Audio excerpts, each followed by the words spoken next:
Have you got That's an it. angel shirt on? Good on you. Oh yeah, I came dressed for the occasion. God damn, I'm wearing a daggy old bloody sweat top. Oh well, And you'll what's that? do. Well, I'll have to actually. I'll tell you what I got underneath it. Ah, Bogan mania. mania. What is that? That was a that was a podcast in Western Australia about 20 years ago. Oh, Yeah. 20 years ago. It must have been one of the Well, very it early was like it was podcasts. not so much a podcast. I think it was they just did a show for a radio station. Yeah, yeah. Oh, righto. Yeah. They were ahead of their time, were they? Ahead of their time, bloody oath. So how are you getting on? Yeah, good. Thank you. Lovely. I'm in Adelaide. Are you Oh, in? are you? How nice. That's my old hometown. I know. I did not know that until just now. How could I not know that? I don't know. Are you an Adelaide girl? Yeah, born and Oh, there you bred. go. Oh, wow. Okay. Well, I'm are you going to come along to the launch at the Well, Adelaide? I do actually have one complaint. Oh, because it's a night you can't make it. You didn't get your people to speak to my people first because guess when I leave for 3 weeks in the States? Oh no. Wednesday, the 10th of September. Oh, goodness gracious. What a pity. I Well, know, at least you're going to get this beforehand anyway, so that's cool. exactly. Well, I was bitterly disappointed and I thought I'll have to fly somewhere else. There were no, it was all over until we came back. And then your people must have spoke to my people because you've chucked one in November and it's at Avoca Beach. So I might just have to go to Queensland. Oh no, that's the central coast of New South Wales, just Oh, north of is it? Sydney. Yeah. Oh, So yeah, but it's a lovely beach. Beautiful yeah, place. beach. It's a Doesn't beach. matter. Yeah, so I just have to convince the hubby that we need to get on the Harley. You need to do a little R&R in Sydney, and while you're there, just a little bit north, go up to Gosford. Exactly right. There you go. I'm geographically challenged. I thought it was in Queensland, but New South It may Wales, as well be. yeah, near enough. Yeah. So yeah, I'll just have to say, hubby, how we've just spent 3 weeks on the Caribbean. Can we just pop up to Pop up Avoca Beach? to the Caribbean of New South Wales. Yeah, exactly. Right. How long have we got, Graham? Do you prefer Graham or Buzz? I don't mind. I'll answer to either. Okay. I'm used to people calling me Buzz because it's just something Stuck. that's stuck. Yeah. No, I've got until I think we're pretty good. I'll just have a look at when the next one is. It's not until two, I think. So I've got an hour, I think. So that's all good. Oh, Yeah, yeah. plenty of time. I was going to say, I'm, doing my research, and I think, oh my God, Buzz, how are we going to talk about all of this? I know it gets. I was just doing one with Paul Cashmere from the Noise, and I think we covered two bands, and that was it in an hour. Who knew that you have done so much, achieved so much, been involved in so much? I don't know where to begin. Now, I know we need to talk about the book, but I don't want to give any spoilers about the book. I think we're just going to tease people We can and tease. give them a reason to go buy it. Yeah, absolutely. And if people are listening in Adelaide, they can come along on the 10th. I know you can't, but others may but want to come to the town hall and hear my very first band from 1967, Fahrenheit 451. They're going to play. Oh, Yeah, I and so are know. Pegasus, my band from 1972. So yeah, it'll be fun. Yeah, so get along, everybody. I won't see you down the front this time, but if you go to Avoca Beach, I might. And Yeah. speaking of Fahrenheit 451, something else that I learnt today. So I'm the fundraising coordinator for Support Act South Australia. Oh, how cool. Yeah, and guess what? Fahrenheit 451 appeared for us. Well, they've appeared for us our monthly fundraising lunches regularly. The last one was in April. Wow. I know, right? How- so they're, Adelaide. so they're still playing. That's Absolutely. that just blows me out. And I did quite a lot of work with support act as well over here, and I'm a very big supporter. So I say good on you for doing what you do. Great cause, isn't it? Yep. So yeah, Roger was there, and Hmm. not they don't just play for free for us every now and again to entertain our members and guests, but they play around town a bit too. They do, yeah, quite a bit. I saw them. I've still got brothers and a sister in Adelaide, so I get there quite regularly. And yeah, I went and saw them play one night. I just turned up and stood at the back, and then when they had a break, I went over and said, "Hey, Roger, how you doing?" He went, "What? What are you doing here?" So yeah, it was pretty funny. And his Oh, lovely wife Jenny. yes. Now, where should we begin? Do you mind if we go back a tiny little bit before we go forward? Because now I Yeah, know wherever that, you want to go, Cheryl Lee, that's your thing. well, It's now your I know show. the Adelaide connection. I was just wondering, are your parents musical? Do you come from a musical family? Is it in your DNA? It kind of was, because my parents were a bit older because I was born in 1952, right? So Dad, when before he went to the war, he was in the Second World War, and he was in Tobruk and then Kokoda. So he was a volunteer, like he actually volunteered for it. Um, but when he came back, he was so traumatized that although before he left, he was an Eisteddfod grade piano player who was told he went to St. Peter's College and he was told that he could have been a concert pianist. He came back from the war and he never played the piano. Oh, We had a piano at home. I never saw him play it, but he had reams of music in the shed and old 78s. He was a classical music freak, and what he really was a conductor. So he knew he had all of the music for the different parts of the orchestra, and in his latter years, he would sit and have a couple of whiskeys and put on classical music, and he'd be conducting, and he'd be saying, "Here come the woodwinds, and over here's the violins," and you know, and he would do that. So he also had perfect pitch. So when I started listening to music in the 60s, he couldn't listen to it because it would make the hairs on the back of his neck stand up, and he would just sort of go, "Oh, I can't listen to that stuff. It's all out of tune." Um, but Mum, on the other hand, was a like a church singer. So she would sing with gusto in church, and she and her sisters would sit around the piano at the farm because my mother's side of the family are farming types, and they'd sit around the piano and sing songs like pack up your troubles in your old kit bag and smile, do all those sort of songs yeah, keep on the sunny side always. They'd sing all these songs, so I'd start singing with them. And I sang in a couple of choirs when I was younger. So that sort of gave me a bit of an idea of sort of different parts of singing. And yeah, so I did have my brother. I say in the book, my brother, who was 8 years older than me, was into music in the late 50s.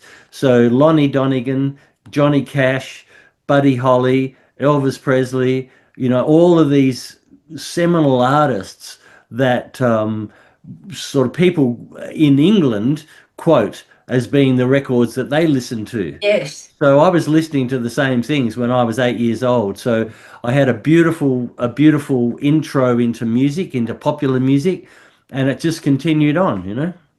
So if it wasn't already in your DNA, which it sounds like it was, you also got it by osmosis as well. Absolutely, absolutely, because popular music was the currency back then. It was all about what song have you heard, what band do you like, all of that kind of thing, and Stones versus Beatles. absolutely. Well, I was more of a Stones guy, and until I really discovered the Beatles properly later. Yeah. I loved Ringo though. So you mentioned one brother. Any other siblings, and did any of them also go into the Yeah, music biz? yeah, yeah. My sister, who's 6 years older than me, she played a bit of violin, not particularly well, so that didn't last very long. But my brother, who's 4 years older than me, turned out to be quite a good classical guitar player. So he would, yeah, he was actually really good, and he just didn't continue on. He did for a few years, but then sort of stopped playing. I do have a funny story that I talk about in the book about because I'm left-handed, I would pick up their guitars upside down, Yeah. and I'd play them left-handed, and they'd keep saying to me, "No, no, no, that's a right-handed guitar. You got to play it this way." And a right hand, a left-handed would swap the strings around. The big string would be at the top. I can see you've got guitars in the back. So one day when he was out, I took the strings off his beautiful Spanish guitar and put them the other way around. And of course, not knowing how to do it, I think I was about 11 or 12, and tying them up at the end, like really destroying it. And he came back to me and he said, "I'll only tell you this once. Do that again and I'll kill you." Yeah. Don't touch So my guitar. don't you touch my guitar. So I used to just look at them and I go, "So what chord is that?" And they say, "That's an E chord." I say, I'd look at it and I go, "Yeah, okay, you got your finger there and there and there." And then I started playing piano when I was about 12. I took some lessons. They didn't last very long because as soon as I could go dunga dunga dunga dunga dunga dunga dunga dunga dunga, I thought I could play piano, so that was all I needed to know. But I did learn how to pick notes out of a chord on the piano and then find them on the guitar. So that was the way that I learned how to play guitar upside down, and I still play it upside down today.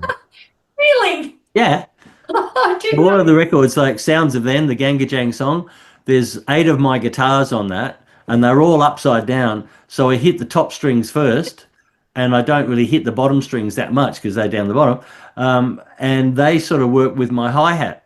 So the little strings of the guitar go with the hi-hat, and that's what makes that rhythm in Sounds of Then. And a very distinctive sound. Yeah, yeah, Yeah. absolutely. Oh, there you go. Slightly out of tune. Yeah. And what about, I don't know, sorry for not knowing this. Do you have any children? And if so, have they followed you into music? Yeah, look, I've got one boy who's 35 now. He is a producer and he's, very successful. He's done all sorts of stuff in America. He lived in America for a while, lived in London for a while. In fact, he's going back to Japan in about 2 weeks, and then he's going over to London again. His handle is Maxwell, which is MXXWLL, all in capitals. Yeah. And he is really successful, and I love watching his progress. It's A beautiful. chip off the old block. A chip off the old block, yeah, yeah, and it's great, because he does play drums, and he's a really good drummer, and he's a great guitar player. He's a good bass player. He's a good keyboard player. He's like all round, but he makes electronic music. He makes house music. Oh, wow. Yeah, go figure. Each to their own. Yep. So he's a multi-instrumentalist as well, as are you. So you do drums, keys, and guitar. I was going to say, do you have a favourite, or is that like?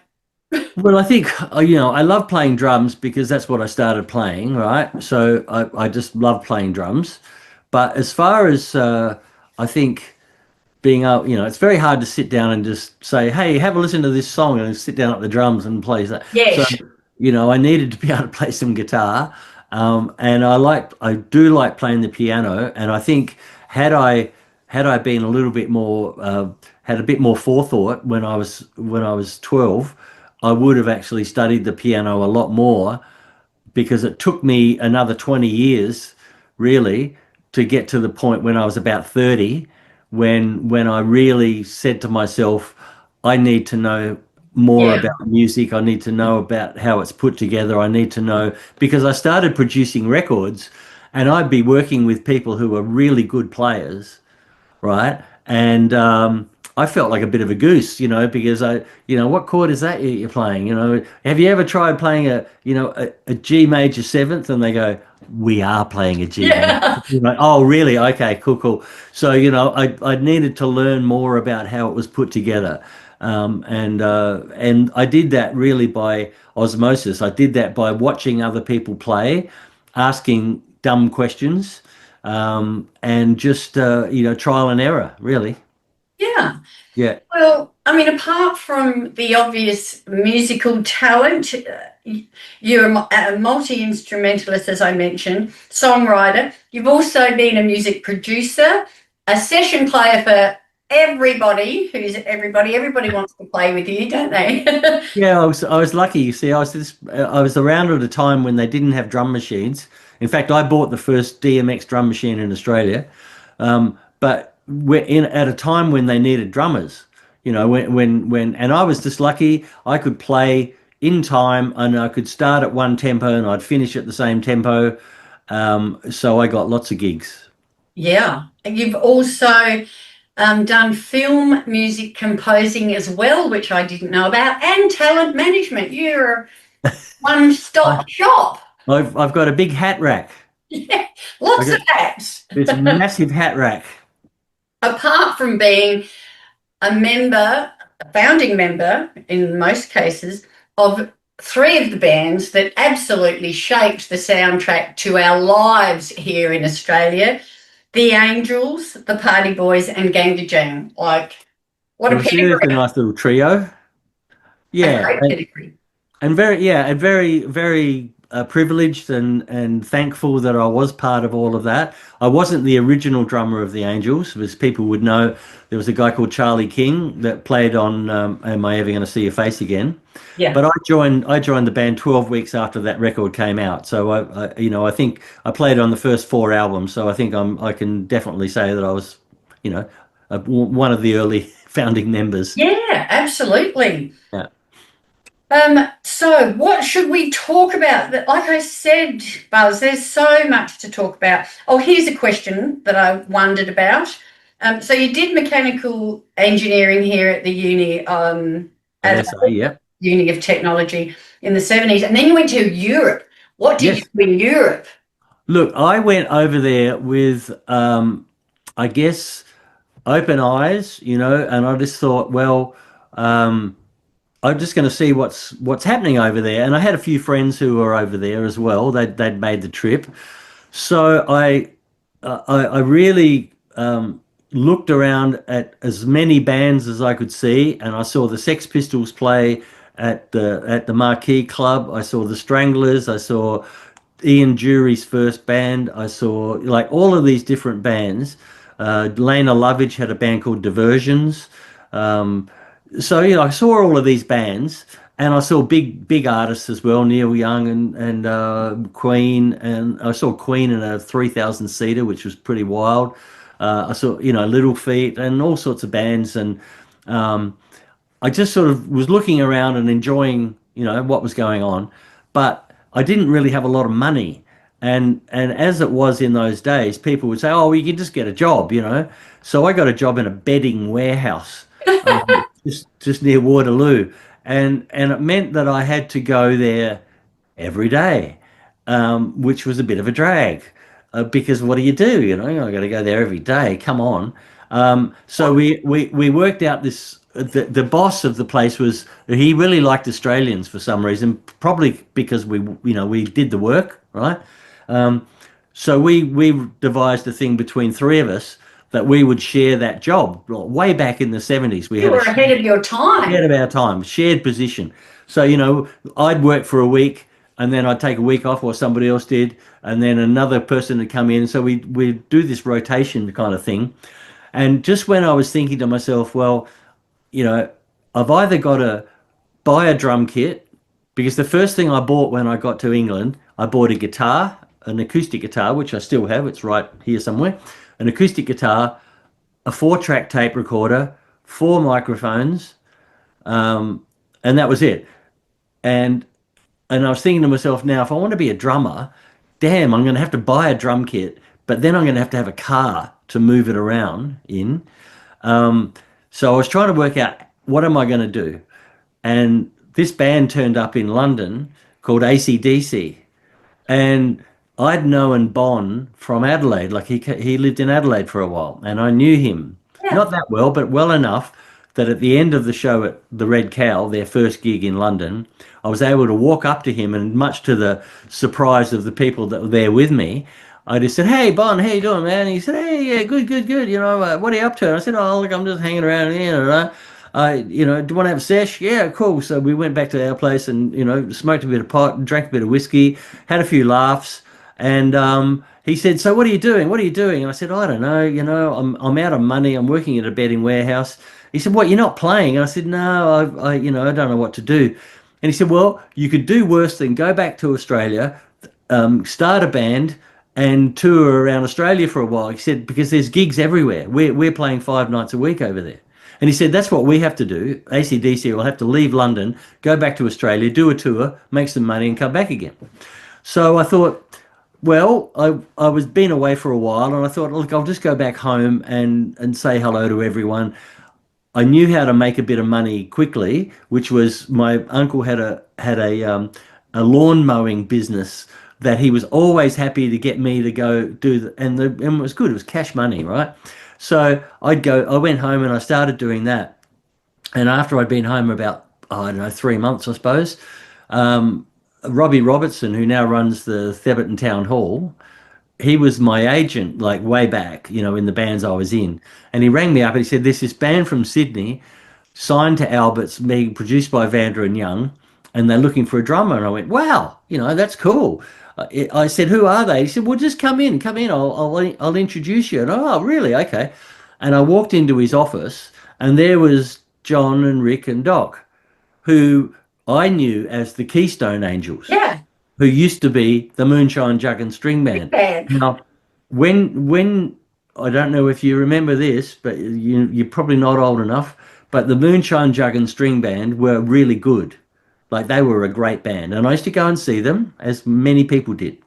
Then they decided they wanted to be a rock band, so they became the Keystone Angels.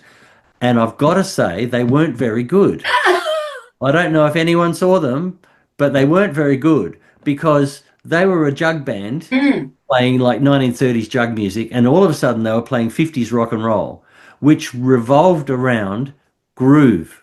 It Mm. was all about drums, bass, like it had to have groove. No offense to Charlie King, lovely man, but he didn't have that groove. He And wasn't groovy.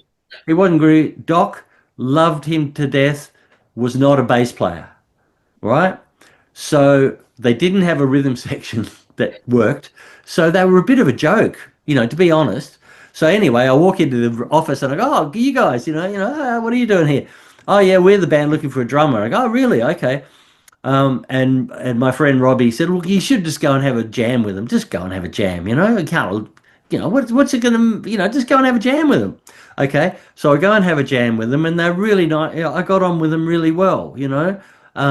And I had nothing holding me to Adelaide. So they said, "Look, why don't you just join for 6 months? If you don't like it, you can leave. That's fine. We won't hold you to it."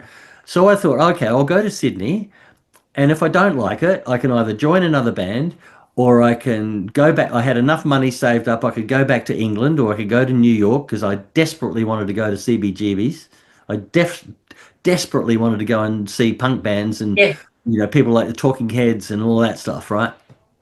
So I turn up in Sydney, and before we left Adelaide to drive to Melbourne to Sydney, we had a little meeting, and they used to call themselves, they used to like the John, Paul, George, and Ringo thing, which was John, Rick, Doc, and Charlie, and it sounded kind of cool.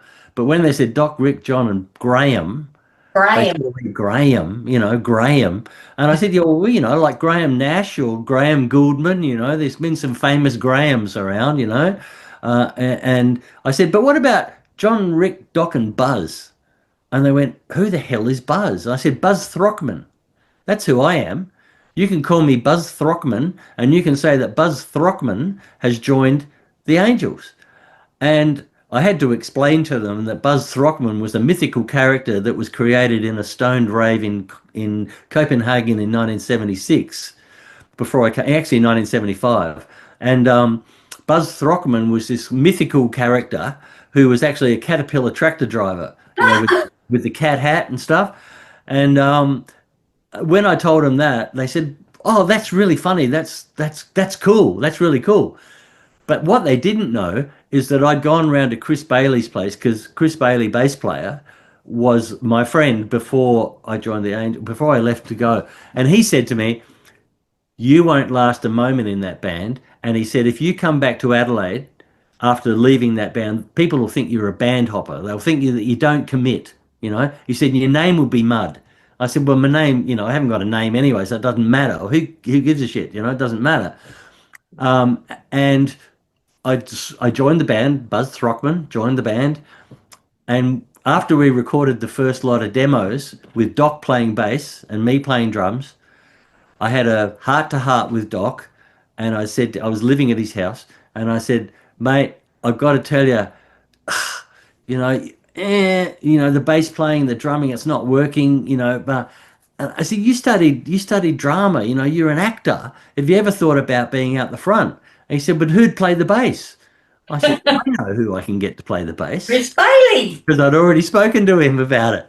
So so then we had a meeting with John and Rick and Doc, and the four of us are sitting there looking at each other, and John says, "Well, if we're gonna get a bass player, you know, I should be the lead singer because I've got a better voice."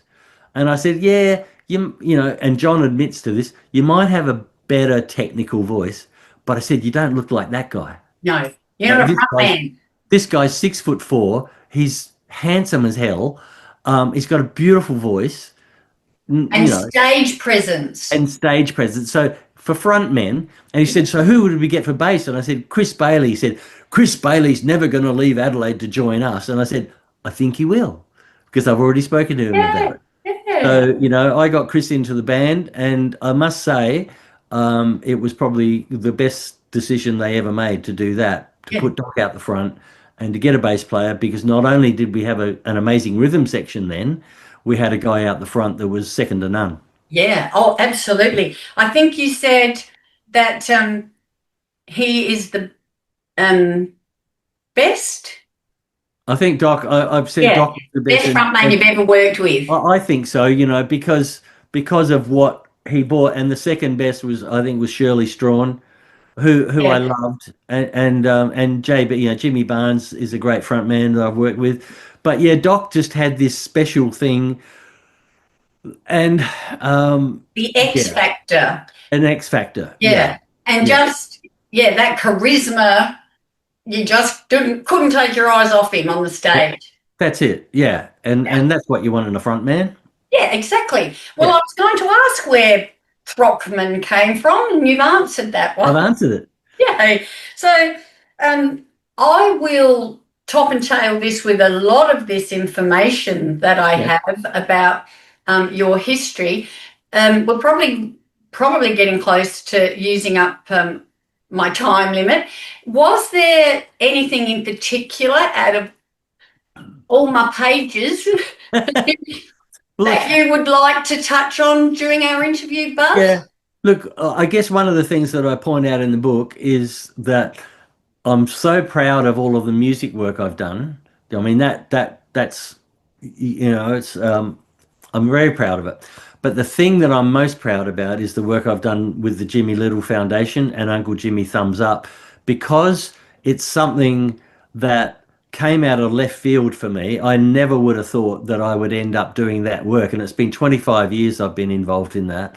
And I think that the work that I've done there with others to promote healthy eating with Indigenous kids in remote communities is probably, I mean, as I tell people, that's what I get up in the morning for. You know, I get up in the morning, I go, okay, what can I do now for Thumbs Up? The music stuff is great. I love making music. I still make music, but what I do for that is heart stuff. That's, So important. And it's really, take my hat off to you, because, you know, it's easy just to sit back on your laurels on a fabulous career behind you, but to be giving something back, so important, is credit to you. Yeah, and you know, the other thing is that I use music to engage kids. So I'm writing songs all the time. Like every time I'm out in the community, I'm writing songs, and I love it. Recording songs. I've just been up in Uluru. I've been recording the local Mutijulu band. I recorded 15 songs with them, and I work with the school kids there, the kids in the college. We're working on the 40th handback of Uluru, so there's a big thing in October for that. So I'm always making music, which is in my DNA, and sometimes I use it to promote healthy eating, and sometimes I use it to promote bands. Or who Yeah. knows? It's Yeah. the same. Keep you off the streets. Oh, it does, Cheryl. It bloody keeps me off the streets for sure. Yeah. And something else I guess you're really proud of is your mentoring the young emerging artists as pro ambassador. Yeah, look, I've been doing that for many, many years, and I was also the vice chair of the Association of Artist Managers for a long time, for 10 years or Yeah. so. And that was another kind of way that I get to uh, engage with younger musicians all the time. I think that's something, I'm 73 now, so it's really cool just to be working with younger musicians and just sort of get an opportunity to pass on some information and that's both in the APRA stuff and the Association of Artist Managers, and now I assess grants for touring grants for Music New South Wales. So it's like I'm constantly listening to new music and I'm constantly engaging with young musicians, which keeps me young. Well, I have this theory, Buzz, that rock and roll is the fountain of youth. I think so. I think so. It absolutely keeps you young. Yeah, it does, and I think and that's the other great thing about music. Hey, that it's that and I find also with my work in communities, it's intergenerational and it's intergender. So you can have bands made up of old people, young people, boys, girls. It doesn't matter, and that's the beauty of music. It's this overall engagement of different people and different genders. Absolutely. So this book is an absolute must. You co-wrote the song that is the title of the book, Yes. No Secrets, with Doc. Yes. So get onto the Googleometer, track your copy down, and if you can, get along to the book launch and say g'day. Yeah, it's on the Give him 10th, a 10th pat of on the back. September, 10th of September at 6 p.m. at the Adelaide Town Hall. And I'm really stoked that the Adelaide Town Hall came on board and offered me the banquet hall there, which is a beautiful hall. And it's next to the Rock and Roll Hall of Fame, which is beautiful as well. There's so many great names on that. So I feel very, very blessed to have been given that opportunity to do my book launch there. Oh, it is a beautiful spot. We went to a dinner there last month, a luncheon there last month, and had a little tour of the newly created, Hall of Fame. It's beautiful Yeah, there. it is. I It's had a look place at it. for it. When Angels Lane was dedicated a few weeks ago, I went and had a look at the Hall of Fame, and it is a wonderful exhibition, and yeah, good on them for doing that.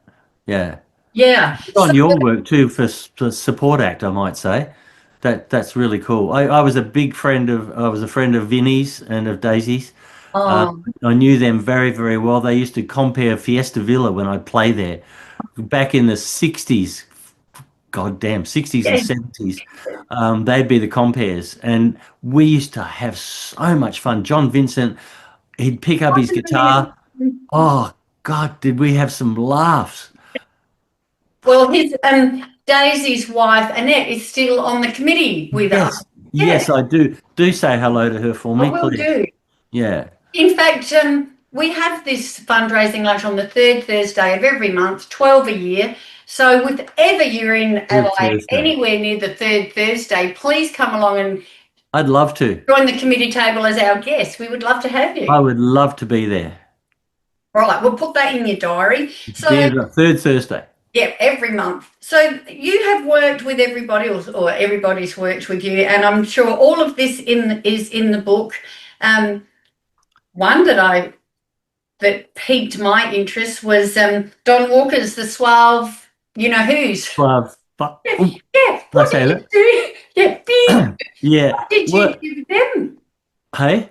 What did you do with the Suave? Oh, well, I played on the first Catfish record, and I did the first tour with Don, and Charlie Owen and Paul Burton and Dave Blight. playing harp. Yeah. And we did this tour, and it was the first time that Don had been on stage without a piano. So Wow. he was the singer, and he'd stand up the front. And this, you got to remember, this is the first tour that he'd ever done where he was standing up the front, and he had this band behind him that was kind of half rockabilly and half punk, and it was a great band, with Dave on the harmonica and Charlie Owen's guitar, Paul with an upright bass. He was in the Milky Bar Kids, another Adelaide boy, and we did this tour, and Don went from being a very self-conscious, shy kind of, I don't know whether I should be doing this, I don't know what I'm doing, I don't know about this, to being very comfortable being the front man. And it was just wonderful to be part of that. Then I played on his second record. I did a couple of tracks on that. And then occasionally, he's with his band, The Suave, every now and again, Hamish Cameron, can't make it or something, and Don will ring me up and say, "Hey, you want to come play some drums?" And that's always fun. That's always just great to be on stage with him. Because we go back. He's one of my, except for yourself, of course, he's my favourite Australian songwriter. He can just create so many pictures with so few words. Yeah. He's an amazing songwriter. He's a funny chap too. Like he's got a really good sense of humour. He's great to be on the road with. Yeah. I bet. So look, you've worked with Bowie, the Kinks, Cheap Trick. Everybody who's everybody in Australian music as well. I'm sure everybody needs to get the book and read all about it. Well, I hope so. And it's you can buy it at Woolies for $24. I reckon that's pretty good. That's a pretty good price.